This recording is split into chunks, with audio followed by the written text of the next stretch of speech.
કેમ છો બાળમિત્રો? બાળમિત્રો, નવોદયની અંદર સાદા વ્યાજ આધારિત દાખલાઓ પણ પૂછવામાં આવે છે. ચાલો તેમની આપણે પ્રાથમિક માહિતી મેળવી લઈએ. સૌથી પહેલા તેના વિશે આવતા શબ્દો, તેના સૂત્રો એ આપણે જોઈ લઈએ. સૌથી પહેલા મુદ્દલ. માણસ જ્યારે સમાજની અંદર રહેતો હોય ત્યારે એ પૈસાની જરૂર તેમને પડતી હોય છે. તો ત્યારે એ ઘણી વખત પૈસા બીજા પાસેથી મેળવતો હોય છે. એ બેંક હોય કે શાહુકાર હોય.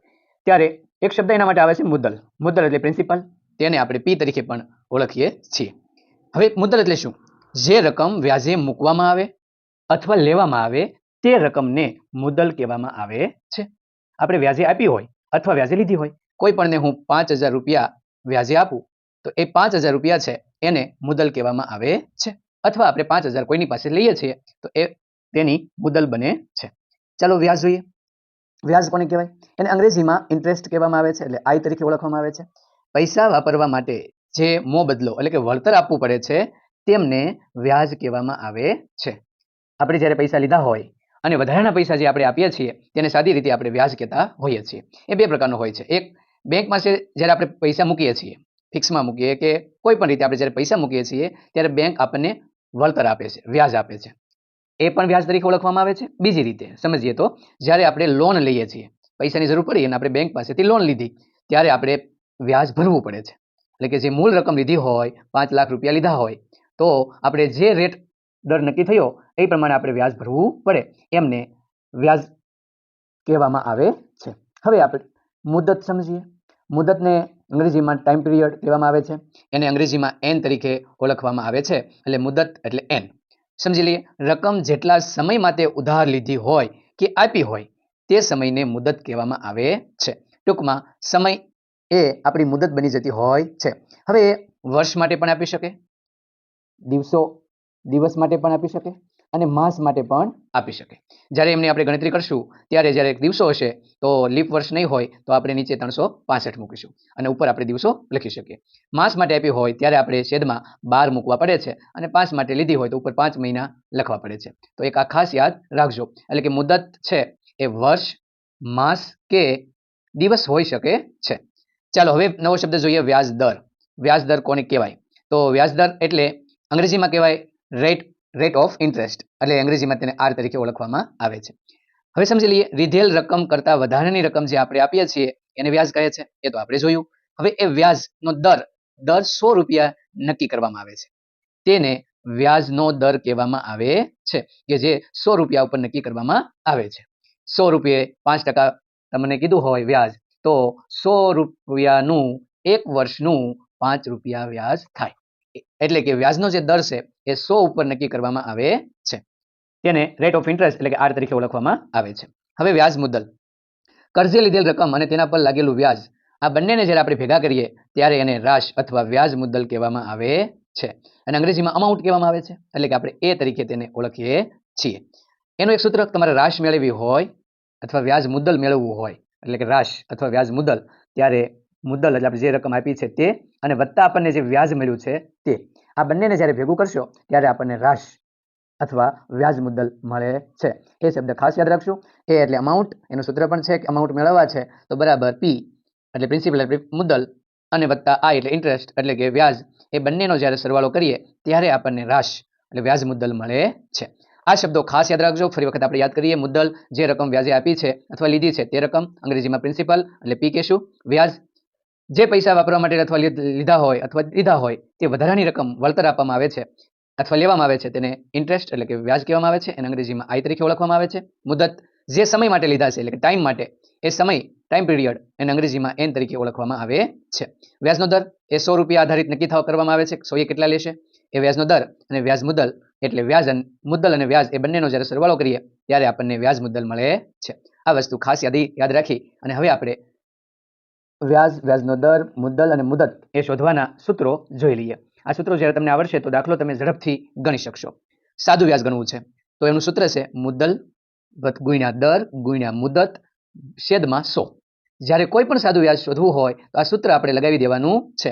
મુદ્દલ એટલે જે રકમ મૂકી છે તે, દર નક્કી કર્યો છે તે એટલે કે ટકા હોય 5%, 10% અને મુદત સમય, આ ત્રણેયનો ગુણાકાર આપણે અંશમાં કરશું, છેદમાં આપણે 100 કરશું. અંગ્રેજીમાં સૂત્ર યાદ રાખવું હોય તો પી ગુણ્યા આર ગુણ્યા એન છેદમાં 100.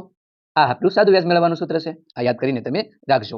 હવે દર શોધવો છે. ઘણી વખત દર નથી આપ્યો કેટલા ટકે લીધા છે ખબર નથી પડતા, ત્યારે આપણે એનું સૂત્ર છે 100 ગુણ્યા વ્યાજ છેદમાં કોણ બાકી રહી ગયું તો કે મુદ્દલ અને મુદ્દત, એ બંને છેદમાં લઈ લેવાના છે.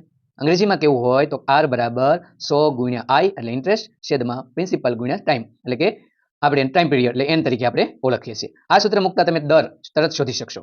મુદ્દલ શોધવી છે, કેટલી રકમ લીધી આપણને ખબર નથી, એ પણ આપણે શોધી શકીએ.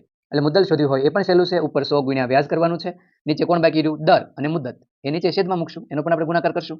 અંગ્રેજીમાં કહેશું તો P બરાબર એટલે મુદ્દલ મેળવી છે 100 ગુણ્યા I એટલે ઇન્ટરેસ્ટ આપ્યું હોય, અને દર એટલે રેટ અને ટાઈમ એટલે કે મુદ્દત, એ બંને ગુણાકાર છેદમાં જશે અને એ બેનો ગુણાકાર આપણે છેદની અંદર કરશું, એટલે આપણને મુદ્દલ છે એ મળી જશે. હવે મુદ્દત શોધવી છે, સમય શોધવો છે, તો એનું સૂત્ર પણ જોઈ લઈએ.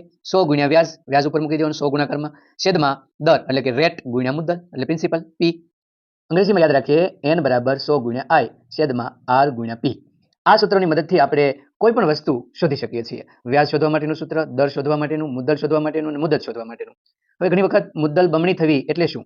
એટલે કે 100 મુદ્દલની રાશ 200 થઈ જવી, એટલે કે જ્યારે આપણે વ્યાજ અને મુદ્દલ ભેગા કરીએ ડબલ થઈ જાય, એને આપણે રાશ ડબલ થઈ કહેવાય. એટલે કે મુદ્દલ જેટલું જ વ્યાજ થઈ ગયું છે, એ બંને સરખું. 100 રૂપિયા તમારી મુદ્દલ હોય તો વ્યાજ પણ 100 રૂપિયા થઈ જાય, એટલે આ બમણી થયું, મુદ્દલ બમણી થયું એવું આપણે કહી શકીએ છીએ.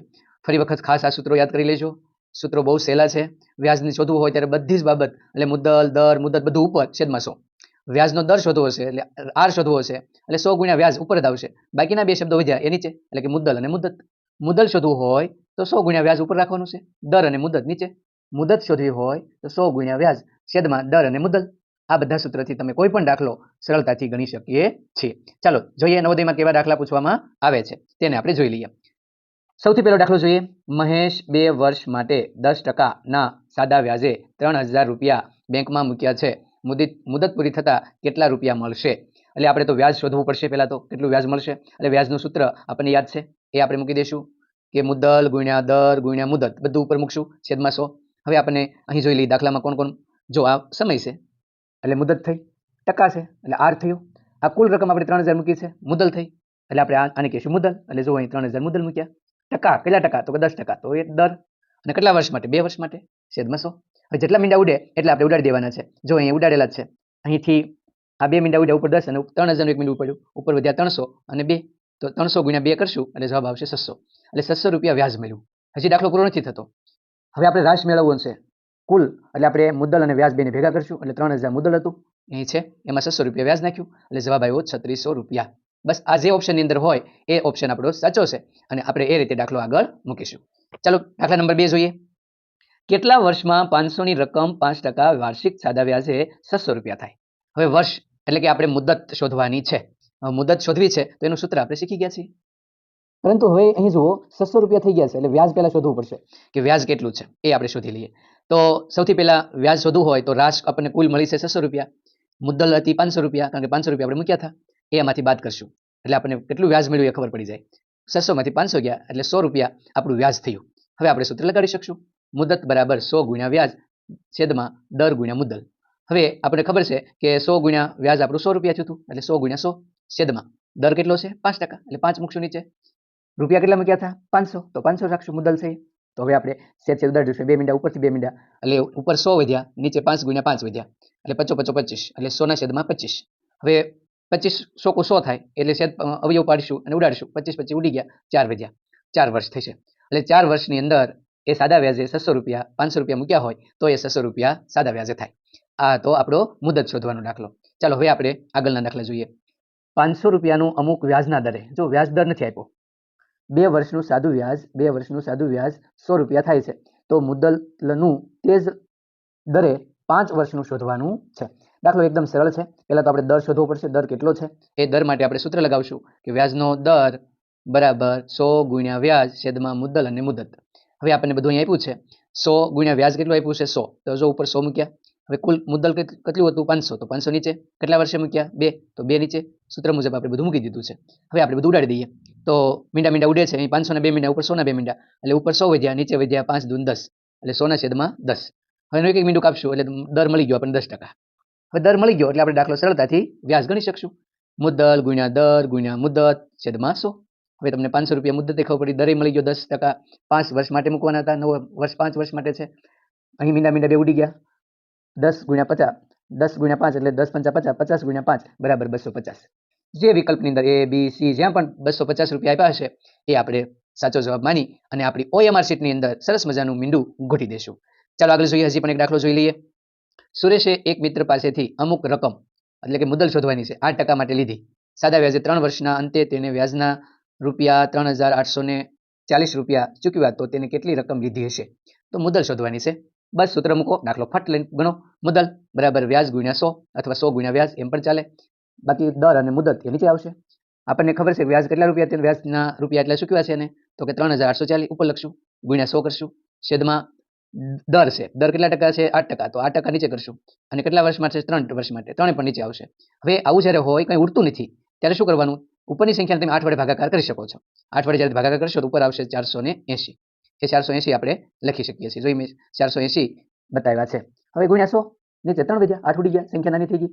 હવે જ્યારે આનો ગુણાકાર 480 નો ગુણાકાર આપણે 100 વડે કરીએ, 2 મીંડા સડાઈ દેવાના અને એનો ભાગાકાર 3 વડે કરશો એટલે આપણને 16,000 રૂપિયા જવાબ મળી જશે. તો અહીં મુદ્દલ પણ આપણે સરળતાથી શોધી શકીએ છીએ. એક વખત સૂત્રો બરાબર ભાગા કરશો તો તમને સરસ મજાનો દાખલો આવડી જશે. હજી એક દાખલાનો મહાવરો કરીએ. દાખલો આપ્યો છે, કેટલા સમયમાં કોઈ પણ મુદ્દલ 10%ના વ્યાજ સાધારણ વ્યાજે વાર્ષિક બમણી થઈ જશે, એટલે કે વ્યાજના દરે રકમ છે એ બમણી થઈ જશે. તો અહીં આપણે શીખ્યા હતા કે મુદ્દલ જ્યારે 100 હોય અને રાશ 200 થઈ ગઈ હોય તો સમજવાનું મુદ્દલ જેટલું જ વ્યાજ થઈ ગયું છે. મુદ્દલ જો 100 રૂપિયા લીધા હોય અને વ્યાજ પણ 100 રૂપિયા થાય એટલે કે જ્યારે રાશ એ બમણી થઈ જાય છે, એટલે કે 200 રૂપિયા થઈ જાય છે. એટલે કે મુદ્દલ અને વ્યાજ એ બંને સરખું થઈ જાય છે, એ આપણે ખાસ યાદ રાખીશું. હવે આપણે મુદ્દત ખબર પડી ગઈ છે આપણને કે મુદ્દત શોધવાની છે, કેટલા સમય માટે આપ્યું છે. હવે ગણશું, આપણે સૂત્ર મૂકશું 100 ગુણ્યા વ્યાજ છેદની અંદર દર ગુણ્યા મુદ્દલ. હવે આપણને ખબર પડી ગઈ છે કે મુદ્દલ પણ 100 છે અને વ્યાજ પણ 100 છે. એ આપણને બમણી થઈ છે એટલે આપણને ખ્યાલ આવી ગયો છે. એટલે કે 100 ગુણ્યા વ્યાજ એટલે કે 100 ગુણ્યા 100 અને 10% છે એટલે રેટ આપણે નીચે બતાવીએ છીએ. 10 ગુણ્યા મુદ્દલ છે એટલે મુદ્દલ પણ 100 છે, વ્યાજ પણ 100 છે, મુદ્દલ પણ 100 છે. હવે અહીં 2 મીંડા ઉડ્યા, 100 ના ગયા. હવે અહીંથી 10 નું 1 મીંડું ગયું એટલે ઉપર વધ્યા 10, એટલે 10 વર્ષે એ બમણી રકમ થઈ જશે. તો આ રીતે આપણે કોઈ પણ દાખલો સરળતાથી ગણી શકીએ છીએ. ફરી વખત તેમના સૂત્રો ખાસ યાદ રાખવાના છે. આ સૂત્રની મદદથી જ આપણે બધા જ દાખલાઓ સરળતાથી ગણી શકીએ છીએ. થોડીક રીતે આ દાખલાઓનો મહાવરો આપણે કરી લઈએ, ખાસ કરીને મુદ્દા સમજી લઈએ તો આપણને સરસ મજાનું સાદું વ્યાજ આવડી જશે. તમારી નવોદયની બુકમાં આપેલા તમામ દાખલાઓ તમે ગણજો. મુશ્કેલી પડે તો એ દાખલાને વારંવાર પ્રેક્ટિસ કરી તમારા શિક્ષકને પણ બતાવી શકો છો.